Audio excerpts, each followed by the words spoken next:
Mesdames et messieurs, chers collègues, bonjour à toutes et à tous et bienvenue donc pour ce colloque organisé par l'équipe de recherche TROCA, notre équipe de recherche en sciences humaines et sociales, dont je salue le directeur Yann Bévan, maître de conférences en langues et littérature anglaise et anglo-saxonne, également, comme Sylvian l'a mentionné, cheville ouvrière de ce colloque.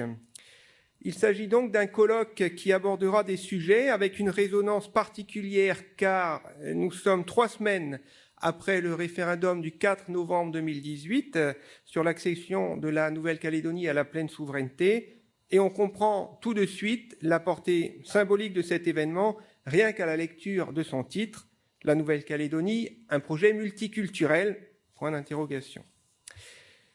Mon cher Yann, avec les intervenants, je tiens à vous remercier chaleureusement pour avoir monté ce colloque dans cette temporalité qui est donc si particulière.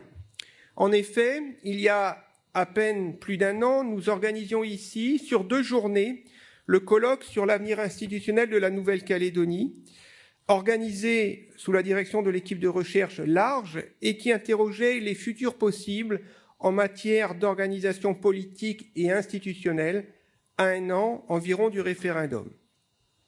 Déjà, lors de l'ouverture de ce colloque il y a 1 an, j'avais fait part d'une remarque qui consistait à pointer l'importance, à mon avis, sous-estimée de la dimension humaine dans l'étude des enjeux d'organisation institutionnelle du pays. Et déjà, à l'époque, j'avais partagé avec vous l'interrogation suivante. À quel point les solutions statutaires et autres lois organiques sont-elles dépendantes de la déconstruction ou de la construction du lien humain qui unit les Calédoniens? L'année a passé, le référendum s'est déroulé il y a 3 semaines, au moins un autre suivra dans les 2 ans qui viennent, peut-être un 3e à l'horizon 2022. Alors que nous venons de publier les actes du colloque de l'an dernier, je crois que ce colloque organisé par l'équipe TROCA sera à même d'enrichir encore davantage la réflexion sur les conditions du succès du projet calédonien et replacera l'humain au centre des enjeux politiques de la Nouvelle-Calédonie. Ce colloque nous propose ainsi d'interroger la notion même du projet sociétal calédonien. Les citoyens calédoniens veulent-ils continuer à vivre ensemble?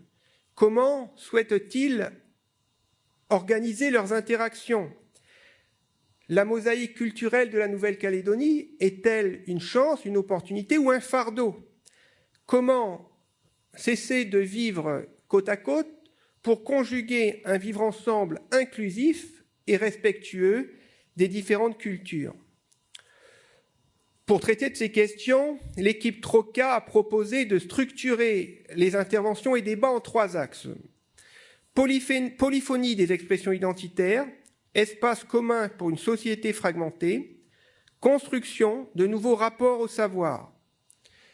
L'objectif n'est pas seulement de faire un état des lieux de la diversité calédonienne et des problématiques culturelles qu'elle induit, mais également d'interroger sur sa réception et d'interroger l'existence d'un espace de reconnaissance négociée préalable, indispensable à la construction d'une identité partagée par-delà les discours, aussi volontaristes soient-ils. Ce colloque a donc vocation à dépasser les frontières académiques traditionnelles pour permettre aux acteurs culturels, éducatifs, associatifs d'apporter leur précieuse contribution à la réflexion collective.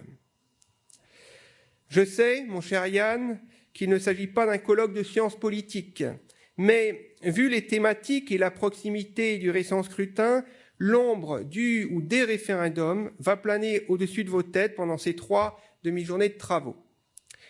J'espère sincèrement que par ces travaux, avec l'ensemble des intervenants que je salue ici, vous pourrez enrichir l'apport déjà très riche que l'université a permis en matière de connaissances sur les solutions possibles pour l'avenir du pays. Avant de terminer ce mot d'ouverture, je souhaiterais à nouveau partager avec vous ma satisfaction en tant que président de l'université de voir que notre université assume pleinement son rôle de diffuseur de connaissances et d'agitateur de conscience, Ce colloque en est une illustration, car il fait partie de la centaine d'événements publics et gratuits organisés tout au long de l'année, et ce sur tous les thèmes, conférences, colloques, soirées débats, expositions, spectacles, projections, etc., sans oublier la diffusion par les livres avec les diffusions d'ouvrages de nos presses universitaires. Enfin, avant de céder la parole, je souhaiterais adresser mes remerciements encore une fois à tous les intervenants et plus particulièrement à ceux qui sont venus de loin pour participer à ces travaux. Alexander Moyer de l'Université d'Hawaï, Serge Cherkezov de l'EHESS, Caroline Graille de l'Université de Montpellier 3, chercheur associé à Troca, et Angélique Strasny de l'Université de Melbourne, ainsi que tous mes collègues enseignants-chercheurs de l'UNC, Patrice Godin, Virginie Soula, Elatiana Razafi, Fabrice Ouachali, Louis Lagarde, Géraldine Giraudot, Bernard Rigaud, Stéphanie Genex, Eddy Banaré, Eddy Ouadrawan, dont les propositions sont à l'origine de la manifestation, et bien évidemment Yann Bévan.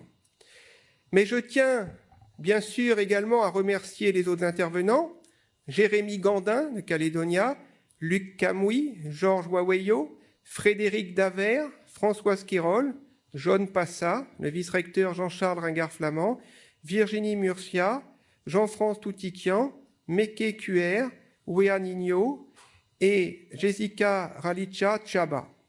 Un grand merci à vous tous d'avoir répondu à cette invitation. Je veux enfin remercier l'équipe de communication de l'université qui fait un travail considérable pour accompagner l'organisation et promouvoir ces colloques, et la direction technique et logistique de l'université, ainsi que l'équipe audiovisuelle. Merci à tous pour ce gros travail accompli pour préparer cet événement. Je sais, il faut le savoir, ils sont extrêmement sollicités, car rien que pour cette semaine, nous avons 6 événements à organiser, dont la conférence de restitution hip-hop sur l'environnement avec l'IRD dans le cadre du CRESICA. Nous accueillons également une conférence de l'IHEDN et nous clôturons notre saison du 30e anniversaire de l'université par une soirée des alumni qui promet d'être très sympathique jeudi soir à l'Amphi Guy-Agnel. Je vous souhaite à toutes et à tous de fructueux travaux et vous remercie de votre attention.